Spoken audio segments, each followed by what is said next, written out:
ये लीजिए madam, Azlan साहब ने भिजवाया है। बहुत शुक्रिया आपका। क्या बात है हमारे बहनोई की। वाकई कमाल का इंसान है। माँ बाप बनना तो एक ऐसा पेशा है जिससे कभी भी रिटायरमेंट नहीं होती। अम्मी जान बाबा जान क्यों नहीं आए यहाँ बताइए। पहले तुम्हारे बीच में बोलना जरूरी है। अम्मी आप घर पर भी यही करती हैं, फिर कहती हैं कि बच्चे घर क्यों छोड़ गए।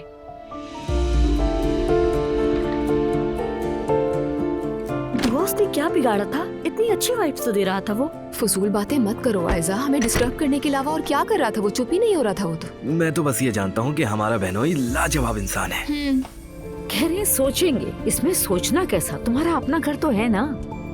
भाई भी बहुत दुखी है, साफ जाहिर है पहली बार इतना टूटा है वो नाराज आपसे नहीं बाबा से है। तुम दोनों को तो देखकर लगता है कि अब मुझे भी शादी कर लेनी चाहिए। मेरा भी यही दिल किया था जब मैंने दुआ को पहली बार देखा था।